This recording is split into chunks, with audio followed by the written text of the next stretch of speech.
AI infrastructure is this entirely new category of infrastructure. And with this new category, there's actually a tremendous amount of new things that are having to be built for sort of the first time at certain scales. Hi, I'm Claudine Emeott, and I'm a partner at Salesforce Ventures. And I'm so excited to be joined today with Chase Lochmiller, CEO and co-founder of Crusoe, and one of our newer investments in the Salesforce Ventures portfolio. Welcome, Chase. Thanks so much for having me. So cozy here by the fire. True fireside chat. So I want to go back in time. Yep. We've known each other for a few years, but only in your Crusoe history. But I think some of your early career experience connects to where we are now. So you started your career in quantitative research and trading, and now you are at the nexus of AI infrastructure. So in short form, how do we get from A to B? I think people underappreciate the importance of infrastructure in the quant finance space. And there's been a lot of breakthrough innovations that take place there. It's all very private because people are always scared about like other competitors, getting a hold of their alpha. But everything from the network and telecom infrastructure, the high frequency trading space was famous for seeking out fastest path, fiber connectivity between Chicago and New York, and then building microwave towers to transmit signal faster. And then on the actual predictive analytics side and the predictive modeling side, the quant finance space is really about trying to find prices that in the future will be different and being able to be accurate about those predictions that they're making in a wholly automated and quantitative basis. And that led to tremendous investments in machine learning and artificial intelligence research and a lot of time series modeling and forecasting predictions. And historically, the quant finance space did a lot of feature engineering. So like I had a background in physics. A lot of these features sort of were representative of economic relationships between security A and security B, or the index and the components that make up the index. And then over the course of time, as deep learning became popularized, and you sort of had this magic moment with there was this big Google paper around like being able to identify cats, from convolutional neural networks in videos, and that was like a seminal moment for the space. And it's a breakthrough. It was a breakthrough, yeah. And with this whole AlexNet paper, that really led to the quant finance space actually adopting a lot of AI and machine learning techniques that were using deep learning. And we started to sort of experiment with things like recurrent neural networks and some of the time series variations on using deep learning. And in that process, I started training a lot of models instead of on CPUs and classical machine learning techniques. So we shifted workloads to using GPUs and training these these big deep learning models. And that experience for me like really made me appreciate the importance of the computing infrastructure, the networking stack, the whole storage ecosystem.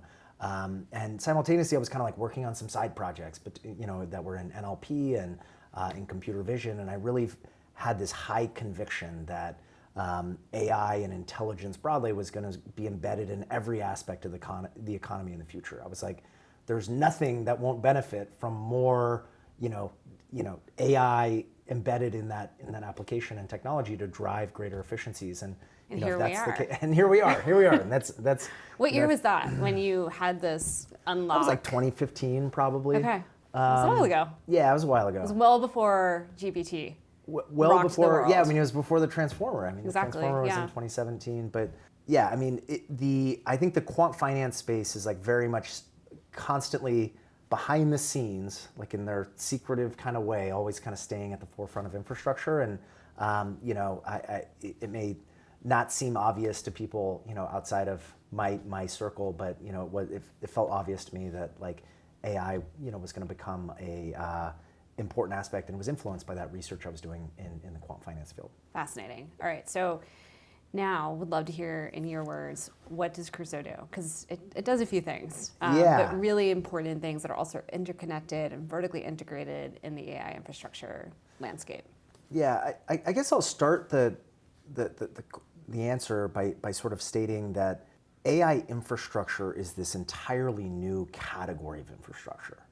And with this new category, there's actually a tremendous amount of new things that are having to be built for sort of the first time at certain scales. And so it sort of looks like historical things, like, yeah, sure, there are data centers involved, but the category of data center is an entirely new category of data center to power these large-scale AI workloads because of the density, because of the power consumption, because of the cooling architecture, because of the underlying networking fabric that ties these GPUs together. All of that has to be rethought from first principles. And so Crusoe, as a business, is a vertically integrated AI infrastructure business. And we are focused on both design development of data centers, which includes a lot of the powering of the data centers themselves, manufacturing modular electrical components to assemble these data centers faster, the cooling architectures, et cetera. And then we also have we also have a neocloud business that's focused on standing up these very large clusters of GPUs to enable AI innovators to do their life's work. And so basically it spans from hardware to software, and from data center development to serving clusters of GPUs or actually serving tokens to folks that are running large-scale AI applications. And that vertical integration was a core part of our investment thesis in Crusoe, and why we think you all have a really important competitive moat. Another piece of our investment thesis was your energy-first approach to the data center infrastructure. So I'd love for you to explain what that means. Yeah, so first on the vertical integration piece, I think the reason that's really important is that because so many things are happening for the first time, if you're vertically integrated between the software, the hardware, and the construction and the development, you can actually you're in control of your own destiny. You can the thing that needs to be built, you have the know-how to build it. Down to electrical switches. Down to electrical switchgear, exactly. It's very individual components are creating bottlenecks in certain ways to scaling AI and scaling intelligence, and power is one of the key bottlenecks. And this was one of the original theses of Crusoe, was that at scale, energy was going to become the bottleneck for all this stuff. And we felt like taking an energy-first approach to building compute infrastructure was always core to our philosophy. And historically, the data center market has had these hubs, right? These markets like Northern Virginia, where you have a lot of the data center infrastructure that's been built over the last 4 decades to support the internet. And we didn't want to be in the business of let's build the next data center in Northern Virginia. We said, look, Northern Virginia is actually quite power constrained. Why don't we think about, for AI, it's less about being, it's less about being co-located with the other data centers in Northern Virginia and have the latency, to those other data centers. It's more location agnostic. So let's think about where we can build that infrastructure where we can access low-cost, clean, abundant energy. And that led us to markets like Abilene, Texas, where there's a lot of land. It's easier to build. It's one of the best places in the United States to build renewables. There's abundant, solar, wind, and also gas to basically, power any workload that we need to run out there. I think that energy-first approach seems obvious in this moment in early 2026, but it's only been, I think, in the last year where this idea has really taken hold in the cultural zeitgeist, where people are talking about energy and they're realizing demand is increasing at a pace that we haven't seen in decades. But you all were ahead of the curve in recognizing that this was going to be a competitive wedge for you. I think we just had this recognition that moving data was a lot easier than moving power. That's the crux of the business. Yeah, it's a great simplification of a where you can complicated access business, low cost, abundant power, and where you can actually build things. And moving the data in and out of there is actually, that's a very much easier to solve problem than trying to move around gigawatts of power to very congested or constrained markets where it's very difficult to build. Yeah. Okay, so on the point of building, Yeah. also in the zeitgeist right now is a lot of hand-wringing on some sides about the possibility that we're overbuilding right now for AI infrastructure, but on the other side, some saying that's not true. In fact, we may still be underinvesting. I have a feeling, you have a position, but I may be biased. you may be biased, recognizing that. But I love your thoughts on Yeah. maybe unpacking why the market is, concerned about it, and where you see kind of the rational take right now, because you again have this unique view at the center of a lot of the major players. My perspective is that we are not underbuilding, or we're not overbuilding. In many ways, I think we might be underbuilding and underestimating the actual amount of computing infrastructure we're going to need as AI scales. There's been a consistent shortage. No matter how much we build, there's more demand than what we can sort of support. And part of it relates to this flywheel effect of AI, just mechanically, right? Because what you're seeing is the models are continuing to get better. Scaling laws are continuing to preserve, where you kind of increase size by roughly 10x, and you get a 2x improvement. And as those improvements take place, these models and this technology actually becomes more useful. As it becomes more useful, there's more demand for it. As there's more demand for it, there's more demand for infrastructure, there's more demand for compute. And I think we're just seeing massive efficiencies take place across the workforce. You're seeing this through some of the revenue numbers that are being announced by folks like Anthropic that grew from, I don't know, I think it was 14 billion end of year to 20 billion or 19 billion this month. So or in February. So that is a massive, It's growth crazy we've never growth seen rate before. that nobody's ever seen at this scale. Sometimes I look at the Google S1 and I'm like, this is such an insane growth, vector that they were on. And what you're seeing today is happening at a whole different scale and a whole different type of growth rate. So it is actually, it does feel like there is demand behind it. And the other comment I'll make here, just in terms of are we overbuilding or underbuilding, in certain respects, as an infrastructure provider, while I very much believe that we're going to need all this infrastructure to power all of these AI workloads that are going to drive efficiencies across the economy, in certain ways I don't necessarily need to care, because our customer is making that bet, right? We are working with some of the biggest customers in the world, some of the biggest companies in the world that have the best balance sheets in the history of business, and they're taking 15 or 20-year bets that this infrastructure is critical to them, and they're betting their balance sheet, they're betting their future cash flows, they're betting, they're risking a lot to say that we're going to need this infrastructure. And it's not like you have a one-off case of one player saying that. It is very unanimous. You're seeing it sort of across the board with all of the biggest companies that fundamentally believe this is a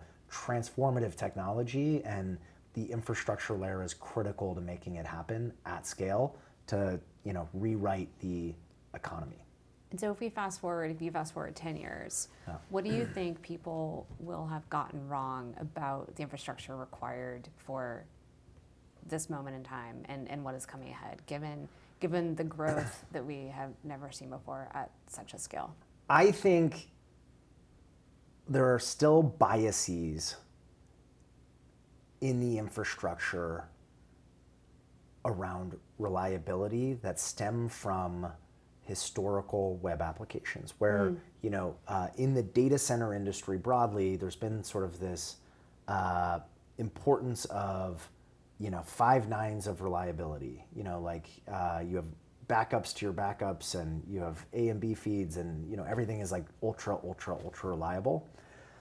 I think we are going to build a lot more infrastructure at a much lower cost, partially because the reliability will be lower of those data centers, and that will be okay because the workload will be able to, we'll be able to actually solve a lot of those problems in software when we do have these hardware failures. And my hope is we see something like a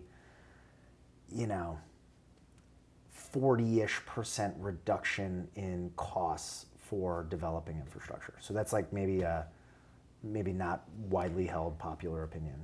But a really interesting cost curve shift. Yeah. Yeah. Yeah. Fast forwarding for Crusoe in 5 years. Yeah. If you, and I don't doubt you will, achieve everything you want to in the next 5 years, how do you think you will have impacted the world? I think Crusoe, if everything goes right, I think Crusoe will be one of the critical infrastructure providers to the AI ecosystem as it scales globally across the economy, across many different sectors, as many different sectors adopt AI to drive efficiencies and massive GDP growth and massive, just growth in business productivity through AI. And Crusoe will be one of the underlying infrastructure providers that's helping orchestrate that across, across software, across hardware, across energy. Will be sort of a core operating system to the AI economy. And that's why we invested. So not to make this about us, but I will for a moment. You have had no shortage of investors in recent rounds trying to get a position in your company because of where you all are working, the growth that you've seen, the tailwinds that you are supporting. And I'm curious why you selected Salesforce Ventures as one of your investors on your cap table. I think Salesforce is it's always been such an interesting business to me. Like no one is better at enterprise sales than Salesforce, right? It's like, it's in the name of, it's a sales force, right? Yeah. And, having spent time with Mark, I was like really inspired by, what can be built over decades of hard work and effort and persistence. And, I felt like I could learn a lot from working closely with Salesforce. I feel like it's strategic in terms of Salesforce having this unique position in the space in terms of software distribution and like distribution to, global enterprises that, I thought would be valuable to Crusoe. And I also just really like the team. I really enjoy getting to know you guys, you and the entire team here at Salesforce Ventures. Maybe a question back for you, Claudine. What do you think is a non-consensus opinion about how AI will have transformed, whether it's the workforce or the economy in 5 years? Like, what do things look like 5 years from now that are different from what is like a popular opinion one way or another? There are a lot of popular opinions out there that's right true, now. That's true. I enjoy reading them because I think it's important to be thinking about this from all angles. I think that it's going to be, it already has been a transformative technology for humanity. I think we have yet to realize like the true benefits, and we're obviously only at the very early stages, right? We're seeing the incredible power that adding agents to our work lives can bring, whether that's in writing code, or just every aspect of knowledge work. But I think like that's just skimming the surface to making us more efficient. I think what's most exciting are the breakthrough possibilities, whether it's in discovering, cures to rare diseases or even, common diseases, but that we've struggled with for decades at this point. I think there's a lot that we can't even imagine that it might do, and that's where I try to remain hopeful. I think there's going to be a messy middle period where we're trying to figure out the inevitable dislocations that happen, but I do have faith that we're going to come out on the other side, and it will be for the better. But I don't want to ignore the fact that there's probably going to be some consternation along the way. Economic growth will happen, but it won't be evenly distributed. Won't be evenly distributed. Yeah. One more question for you. Crusoe is we're a vertically integrated business that, spans hardware to software, power to tokens. But, Salesforce is historically just a asset light software company, right? You guys build enterprise software. Yep. what interested you guys about making an investment in Crusoe, given we have such a large presence in energy and physical hardware? You're right, and Salesforce Ventures also has historically focused on investing in enterprise software, in AI, but in the model providers like Anthropic, for example, less so like the actual physical infrastructure and hardware. But coming into 2025, I was looking at this landscape of the growing energy demand crisis alongside explosive growth of AI, and thinking about that intersection. And given that we've already built an incredible portfolio in the generative AI world, it only makes sense that if we believe in that thesis, we have to believe in the thesis that also supports their continued growth. And Crusoe was a perfectly natural investment that aligns really well with the rest of our AI portfolio. That these go hand in hand. And what's exciting now is I think we've cracked open a door to potentially doing more investments in physical infrastructure. And I think increasingly the physical AI world is exciting and also attractive from an investor standpoint, because as we just talked about, like the durability of software alone is more and more in question, particularly for new investments. And so, but when you add in hardware, when you add in infrastructure, the moat grows substantially.